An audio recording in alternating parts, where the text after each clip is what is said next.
Hello everyone. आज math के class में हम लोग करने जा रहे हैं एक नए चैप्टर की शुरुआत। तो चलिए स्टार्ट करते हैं आज का क्लास।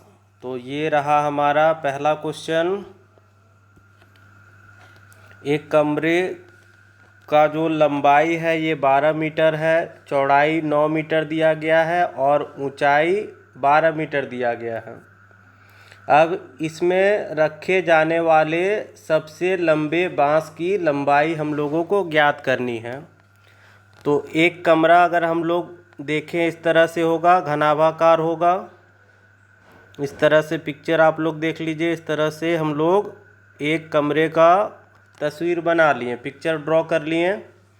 अब इसमें बोला जा रहा है कि सबसे लंबा रखा जाने वाला बांस का लंबाई हम लोगों को ज्ञात करना है। तो हम लोग अगर बांस रखेंगे तो घर के एक कोने से लेकर के दूसरे कोने तक रखना होगा, यही सबसे लंबा होगा। और ये क्या कहलाएगा? घनाभ का विकर्ण कहलाएगा। ठीक है, विकर्ण मतलब डायगोनल कहा जाएगा। तो हम लोग क्या करेंगे, इसका डायगोनल निकाल लेते विकर्ण का। तो हम लोगों ने पढ़ा था कि घनाभ का विकर्ण, इसका मान हम लोग पढ़े थे। इसका क्या फॉर्मूला था? Root over L square plus B square plus H square होता है। तो रूट ओवर हम लोग कर लेते हैं। एल का मान कितना दिया गया है? 12 मीटर। तो यहाँ पर होगा 12 का स्क्वायर प्लस ये हो जाएगा 9 का स्क्वायर और फिर होगा ये 8। तो 8 का स्क्वायर हो जाएगा। अब सबका स्क्वायर करते तो ये हो जाएगा 144, ये हो जाएगा 81 और इसे करेंगे तो 64। सबको जोड़ते हैं तो ये कितना हो जाएगा? 4 और 1 5 और 4 9। तो 9 हो गया। अब आगे देखते हैं, ये हो जाएगा 6 और 4 10 और 8 18 का 8, हाथ में 1 बचा, 1 और 1 हो जाएगा 2। तो 289 किसका स्क्वायर होता है? तो 289 का हम लोग अगर रूट निकालेंगे तो ये 17 हो जाएगा। तो 17 मीटर लंबा बांस हम लोग रख सकते हैं इस कमरे के अंदर। नेक्स्ट क्वेश्चन की ओर आगे बढ़ते हैं हम लोग। देखते हैं इस क्वेश्चन में क्या दिया गया है। तो यहाँ पर देखिए क्वेश्चन में बोला जा रहा है कि 10 मीटर लंबा, 10 मीटर चौड़ा और 5 मीटर ऊंचा विमाओं वाला एक कमरा है जिसमें हम लोगों को सबसे लंबा छड़ रखना है। तो इसकी लंबाई कितनी हो सकती है? सेम क्वेश्चन है, उसी तरह से हम लोग सॉल्व कर लेंगे। तो हम लोग क्या निकालेंगे? इसके लिए विकर्ण का मान निकालेंगे और विकर्ण ही क्या होगा? इसका सबसे लंबा छड़ का काम करेगा। तो ये हो जाएगा हमारे पास, पहला है 10, तो 10 का स्क्वायर कर लेते हैं। फॉर्मूला आप लोगों को पता है, L square plus B square plus क्या करेंगे? एच स्क्वायर करेंगे। तो बार बार हम लोग फॉर्मूला ना लिख करके डायरेक्ट इसका मान बैठा लेते हैं। ये हो जाएगा 100, ये हो जाएगा 100 और ये हो जाएगा 5 का 25 हो जाएगा। सबको जोड़ते तो ये हो जाएगा 225 और 225 किसका स्क्वायर होता है? तो 15 का। तो ये हमारे पास 15 मीटर इसका आंसर आ गया। अब चलते हैं हम लोग नेक्स्ट क्वेश्चन की ओर। इसमें देखते क्या दिया गया है। तो यहाँ पर बोला जा रहा है कि रीता और मीता दोनों की लंच बॉक्स घनाभाकार है, मतलब दोनों का बक्सा का बात किया लंच बॉक्स का। अब आगे क्या बोला जा रहा है कि रीता के बक्से की लंबाई तथा चौड़ाई मीता के बक्से से 10% अधिक है। अधिक किसका है? तो रीता का है। ठीक है, याद रखिएगा आप लोगों का, रीता का अधिक है और मीता का कम है। अब आगे बोला जा रहा है कि परंतु रीता के बक्से की गहराई मीता के बक्से से कम है। यहाँ पर अधिक था लंबाई चौड़ाई और यहाँ पर क्या है? ऊंचाई कम है। और कितना कम है? तो 20% कम है। तो रीता के बक्से की धारिता और मीता के बक्से की धारिता का अनुपात ज्ञात करना है हम लोगों को। तो हम लोग यहाँ करेंगे क्या? सबसे पहले तो एक रीता है तो हम लोग यहाँ पर कर लेते हैं, यहाँ पर पहले ले लेते रीता, अनुपात कर लेते हैं मीता का। दोनों का अनुपात लिख लिए। एक है लंबाई, फिर है चौड़ाई, फिर है एक ऊंचाई। तीनों का अनुपात का बात किया जा रहा है। पहले बोला कि लंबाई और चौड़ाई जो है 10% अधिक है। किसका अधिक है? रीता का अधिक है। ठीक है, और 10% का मीनिंग कितना हो जाएगा? रेशियो में 1/10 हो जाएगा। और बोला जा रहा है क्या ये 10% अधिक है, तो अधिक के लिए हम लोग क्या दिखाते हैं? +10%। तो यहाँ पर अधिक किसका है? रीता का अधिक है, इसलिए इसका मीता का 10 होगा। तो रीता का क्या हो जाएगा? इन दोनों का योग हो जाएगा। तो 10 और 1 11 हो जाएगा। चौड़ाई में भी क्या होगा, मीता का 10 होगा तो रीता का 11 होगा। ऊंचाई का जब बात किया गया है गहराई का, तो गहराई बोला जा रहा है क्या कि 20% कम है, तो 20% का मीनिंग 1/5 हो जाएगा। तो मीता का 5 हो जाएगा, इसका कम है तो यहाँ से इसको घटा लेंगे, तो घटाएंगे तो ये 4 हो जाएगा। अब हम लोग निकालते हैं आयतन, तो आयतन हमारा क्या कहलाता है, वॉल्यूम कहलाता है, तो वॉल्यूम निकाल लेते हैं। अब इसे हम लोग काटना चाहेंगे तो यहीं काट लेते हैं, आगे गुना करके काटने से अच्छा क्या है कि हम लोग यहीं काट लेंगे, तो ये छोटा हो जाएगा। काटते इसे तो 2 से कट जाएगा, ये कट जाएगा 5 बार में, फिर ये 2 से कट जाएगा 5 बार में, तो इधर देखिए क्या बचा है 11 गुना 11, तो ये 121 हो जाएगा। और इधर क्या हो जाएगा 5 गुना 5 गुना 5, तो 5 पचे 25 और 25 पचे 125। तो ये रहा हमारे पास दोनों के लंच बॉक्स की धारिता का अनुपात। तो कौन सा ऑप्शन हो रहा है हमारा, ऑप्शन नंबर डी हो जाएगा। यहाँ पर 125 और 121 भी दिया हुआ है, हम लोगों का आंसर आया 121 और 125, ठीक है। और ये किस में है, डी नंबर ऑप्शन में, बी आप लोगों को नहीं लगाना है। अब नेक्स्ट क्वेश्चन देखेंगे 4th नंबर। इसमें दिया जा रहा है कि एक आयताकार जलाशय में इतना लीटर पानी है, जलाशय की लंबाई इतना मीटर है, चौड़ाई 3.5 मीटर है, तो हम लोगों को जलाशय की गहराई निकालनी है कि ये कितना गहरा है। तो सबसे पहले देखिए क्या दिया हुआ, आयताकार जलाशय का आयतन दिया हुआ, ठीक है। तो हम लोग जो दिया गया उसी को लिख लेते हैं यहाँ पर, आयताकार जलाशय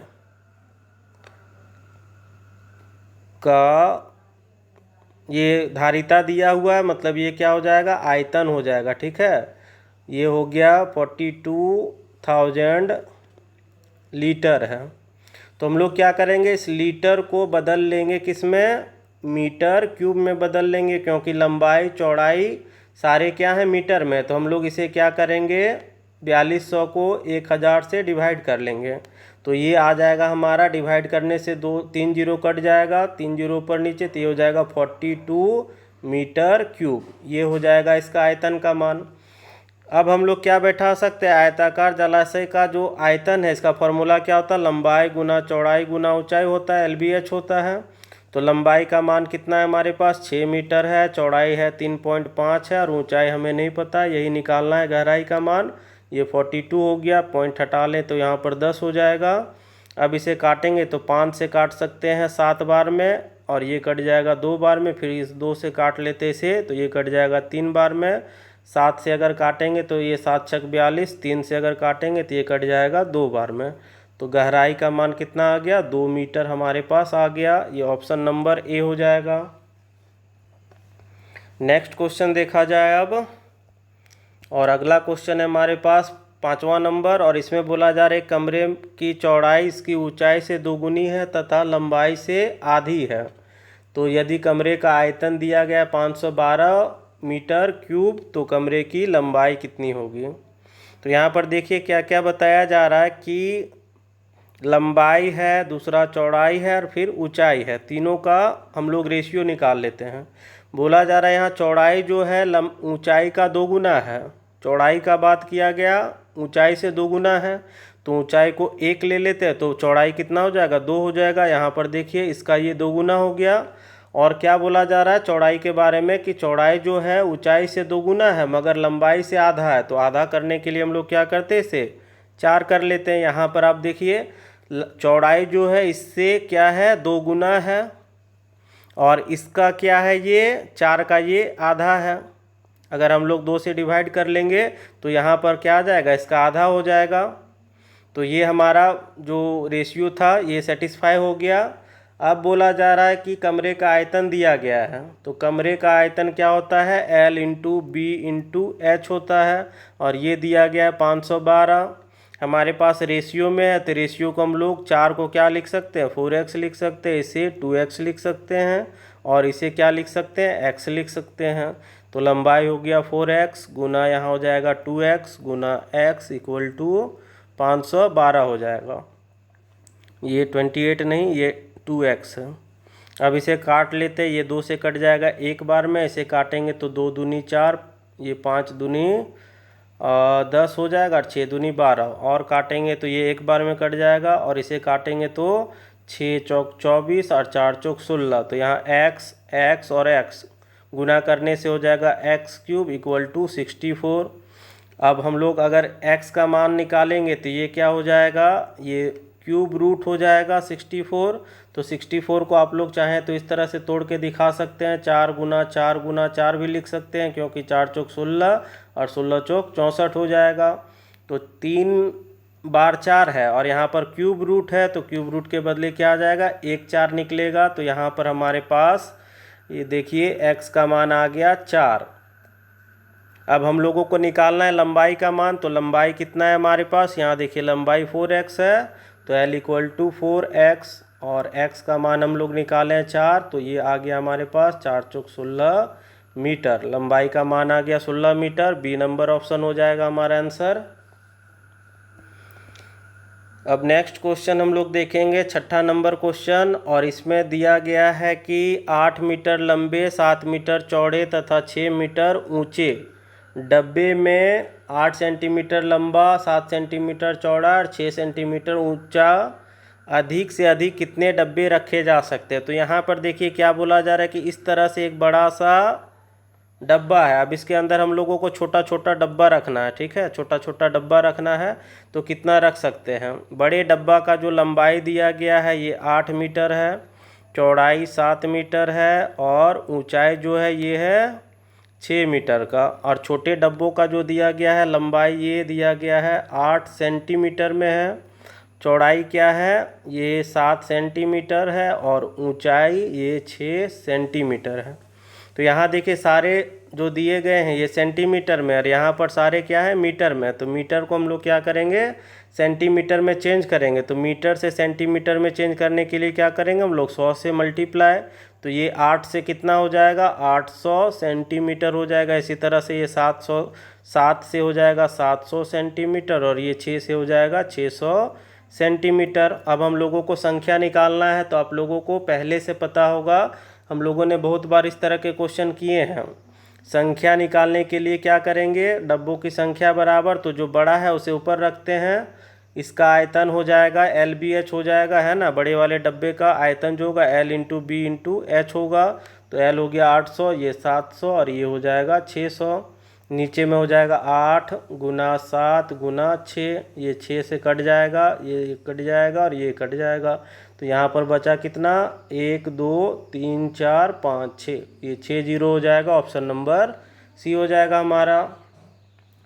अब नेक्स्ट क्वेश्चन देखेंगे हम लोग 7 नंबर, और इसमें देखते हैं क्या दिया गया है कि 4 मीटर लंबे 3 मीटर चौड़े और यहाँ 13 सेंटीमीटर चौड़े दीवार को बनाने के लिए 20 सेंटीमीटर लंबा 12 सेंटीमीटर चौड़ा और ये क्या है लंबा, है ना, लंबा चौड़ा और 6.5 मीटर ऊंचाई के कितने ईंटों की आवश्यकता होगी। तो यहाँ पर भी क्या करना है हम लोगों को, ईंटों की संख्या निकालना है।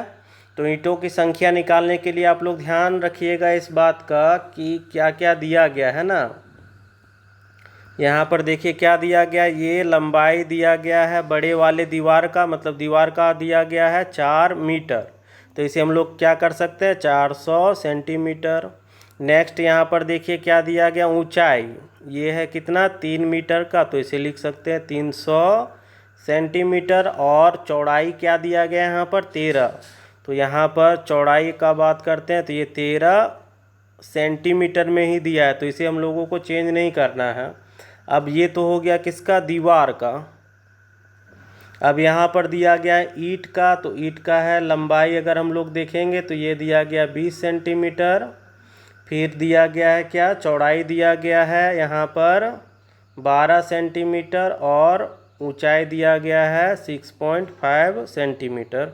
हम लोगों को ईंटों की संख्या निकालना है। तो संख्या निकालने के लिए हम लोग क्या करेंगे, बड़े वाले का आयतन ऊपर रखेंगे, छोटे वाले का नीचे। तो ये हो जाएगा 400 गुना 300 गुना 13 हो जाएगा और नीचे हो जाएगा 20 गुना 12 गुना 6.5।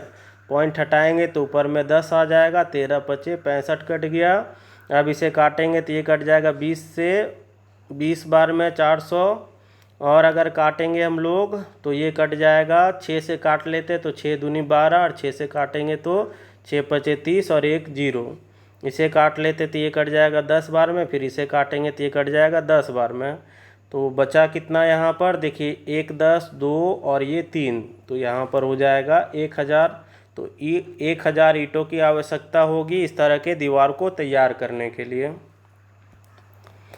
अब बढ़ते हम लोग आगे और देखते हैं अगला क्वेश्चन। तो ये क्वेश्चन भी कुछ उसी प्रकार का है जैसा कि पिछला क्वेश्चन था हमारे पास, कि 24 सेंटीमीटर लंबी, 8 मीटर ऊंची और 60 सेंटीमीटर चौड़ी दीवार बनाने के लिए 8 सेंटीमीटर लंबी, 12 सेंटीमीटर चौड़ी और 8 सेंटीमीटर ऊंची कितने ईंटों की आवश्यकता होगी। और क्या बोला जा रहा है कि जबकि दीवार के कुल आयतन का 1/10 भाग जो है सीमेंट व रेत से भरा हुआ है, ठीक है। तो यहाँ पर 10% भाग है सीमेंट और रेत का, तो बचा कितना, तो 10% का मीनिंग होता है हमारे पास कितना, 1/10। तो 1/10 क्या है, रेत और सीमेंट है। तो शेष अगर हम लोग निकालेंगे तो शेष निकालने के लिए क्या करेंगे, इन दोनों को घटा लेते, तो 10 में से 1 गया तो 9/10। यही हमारा सिर्फ क्या होगा, ईंटा होगा, यही हमारे ईंटों का हो जाएगा भाग, और 1/10 भाग क्या है, रेत और सीमेंट है। तो इसे हम लोग हटा देंगे, ठीक है। इसका हम लोग लेकर के चलेंगे। तो क्वेश्चन में कुछ नहीं करना है, आप लोगों को ये देख करके घबराना नहीं है, ठीक है, कि आयतन का 10% रेत और मिश्रण है, इससे हम लोगों को कोई मतलब नहीं है। करना क्या है, ईंटों की संख्या निकालना है हम लोगों को। तो सेम तरीका हम लोग अपनाएंगे पहले जैसा। पहले तो दीवार का हम लोग आयतन बैठाएंगे, ठीक है। तो यहाँ देखिए 24 मीटर है तो हम लोग कितना लिखेंगे, 2400 गुना 8 मीटर है तो हम लोग कितना लिखेंगे, 800 और गुना 60 सेंटीमीटर है तो इसमें हम लोग 60 का 60 ही लिखेंगे। इसे हम लोग 100 में नहीं बदलेंगे, क्योंकि मीटर को बदलेंगे, सेंटीमीटर को नहीं बदलेंगे, ठीक है। क्योंकि ईंटों का जो मान दिया गया है ये 24 सेंटीमीटर है। फिर क्या दिया गया है यहाँ पर, 12 सेंटीमीटर, ये भी, और ये 8 सेंटीमीटर। तो ये सभी सारे क्या हैं, सेंटीमीटर में हैं, सारे सेंटीमीटर में। सिर्फ 2 मान जो था हमारे पास, यहाँ पर देखिएगा, ये जो मान है और ये जो मान है, यही 2 मान हमारे पास मीटर में था, ठीक है। इसलिए हम लोगों ने 24 मीटर और 8 मीटर को 100 से मल्टीप्लाई कर लिया। अब क्वेश्चन में क्या बोला गया था कि 10% भाग सीमेंट और रेत है, तो 10% भाग को हम लोग हटा लिए, तो बचा कितना, 9/10 भाग। तो इसे हम लोगों को सिर्फ गुना कर लेना है। अब इसे काट लेते तो ये कट जाएगा 100 बार में, फिर इसे काट लेंगे तो ये भी कट जाएगा 100 बार में, और काट के देखते तो ये कट जाएगा, 12 पचे 60 कट जाएगा। तो बचा क्या, 9 पचे 45 और 4 0, है ना। 1 0 यहाँ पर बढ़ रहा है, अच्छा, यहाँ पर क्या है, 9 पचे 45 की है और 1 0 और 1 0 कट जाएगा, तो यहाँ हमारे पास 3 0 ही आएगा, ठीक है। तो ये हमारा 45,000 ईंटों का आवश्यकता होगा इस दीवार को बनाने के लिए।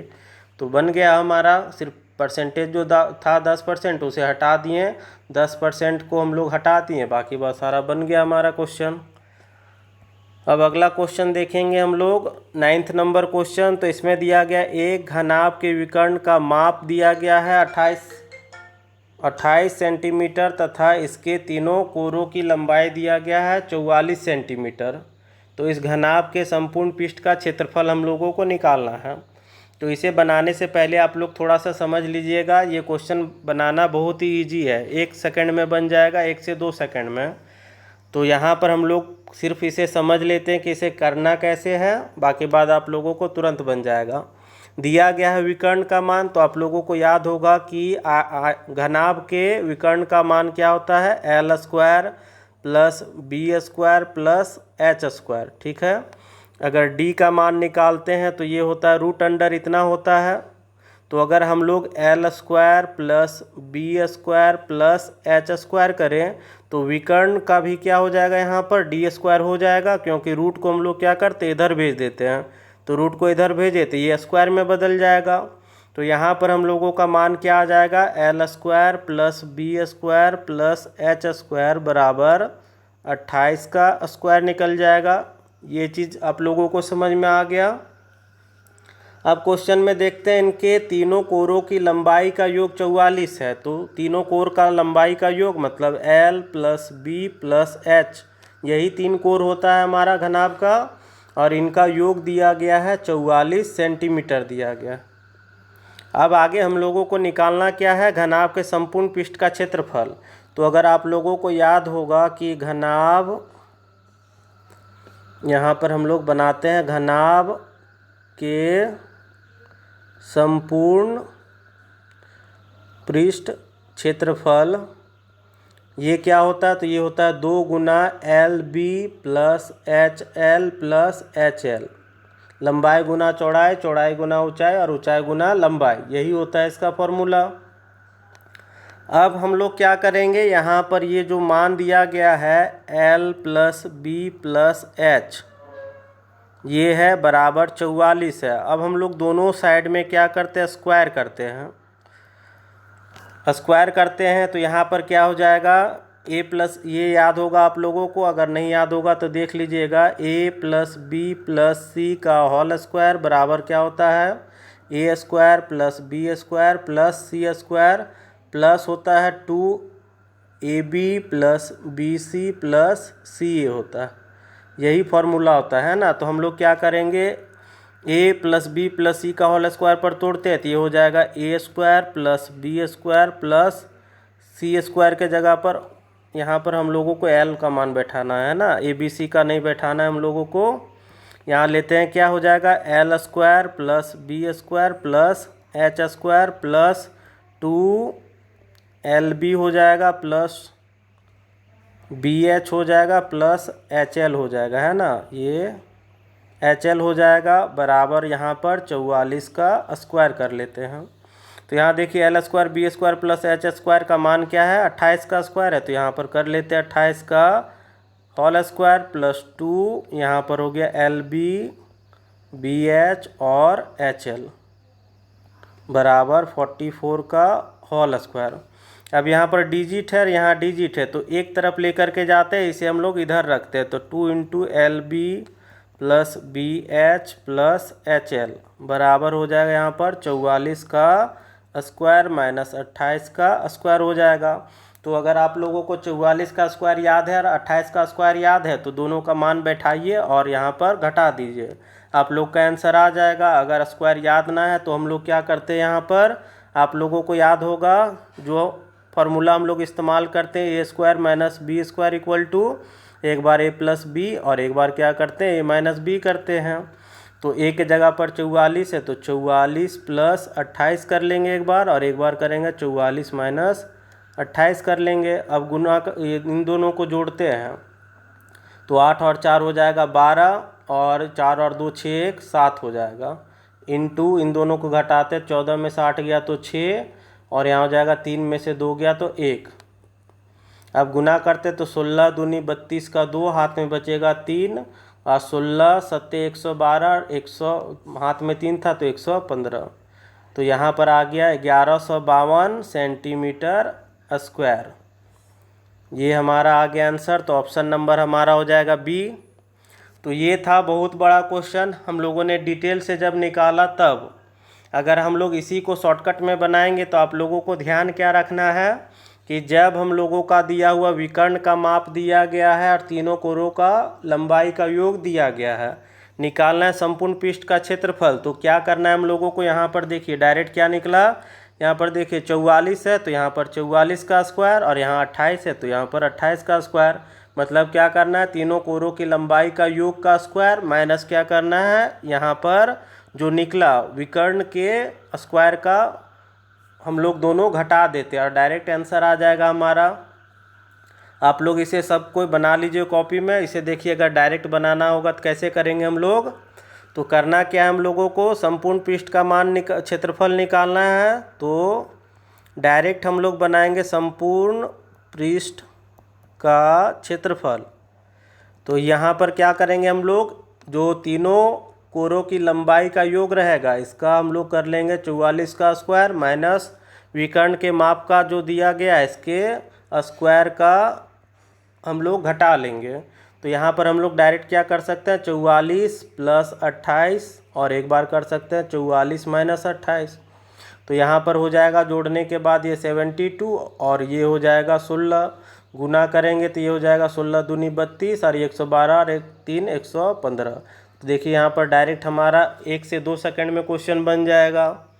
तो वो था डिटेल समझने के लिए बेसिक से, और यहाँ पर हम लोग डायरेक्ट अगर बेसिक जानते हैं तो डायरेक्ट इसे हम लोग बना सकते हैं। अब बढ़ेंगे हम लोग नेक्स्ट क्वेश्चन की ओर, देखेंगे आज का आखिरी क्वेश्चन। तो ये है क्वेश्चन, इसी तरह का एक क्वेश्चन दिया गया है कि एक घनाभ की लंबाई, चौड़ाई और ऊंचाई का योग दिया गया है, मतलब तीनों कोरों के लंबाइयों का योग दिया गया है, और दिया गया है इसके विकर्ण की लंबाई दिया गया है। हम लोगों को निकालना क्या है, संपूर्ण पृष्ठ का क्षेत्रफल निकालना है। तो सेम क्वेश्चन है, उसी तरह से हम लोगों को क्या करना है, संपूर्ण घनाभ के संपूर्ण पृष्ठों का क्षेत्रफल। तो करना क्या था, तीनों कोरों की लंबाई का योग का स्क्वायर कर लेते हैं, माइनस क्या करते हैं, इसके विकर्ण के स्क्वायर कर लेते हैं, -5√5 का स्क्वायर कर लेंगे। 19 का अगर हम लोग स्क्वायर करेंगे तो ये 361 होता है, माइनस इसका स्क्वायर करेंगे तो 5 × 5 = 25, 5 का स्क्वायर हो गया, √5 का हो जाएगा 5। देखिए यहाँ पर 5 का स्क्वायर करेंगे तो 25, और √5 का स्क्वायर करेंगे तो 5 होगा, तो ये हो जाएगा 125 हो जाएगा। अब घटाते हैं इसे तो ये हो जाएगा 11 में से 5 गया तो 6, फिर यहाँ हो जाएगा कितना 5, 5 में से 2 गया तो 3, और यहाँ पर 3 में से 1 गया तो 2, तो 236 सेंटीमीटर स्क्वायर हमारा आंसर आ जाएगा, ऑप्शन नंबर सी। तो ये बनाना तभी संभव है अगर आप लोगों को बेसिक पता होगा तब, अगर नहीं तो फिर पता चलेगा कि ये सब कहाँ से आ गया डायरेक्ट, ठीक है। तो ये समझ में नहीं आएगा, पहले बेसिक को आप लोगों को बनाना है, फिर समझना है, तब जा कर के शॉर्टकट अगले क्वेश्चन से इसे बनाना है। तो आज के लिए हम लोग इतना ही क्वेश्चन रखेंगे, मिलते हैं अगले क्लास में आयतन के कुछ और इम्पोर्टेंट क्वेश्चंस के साथ।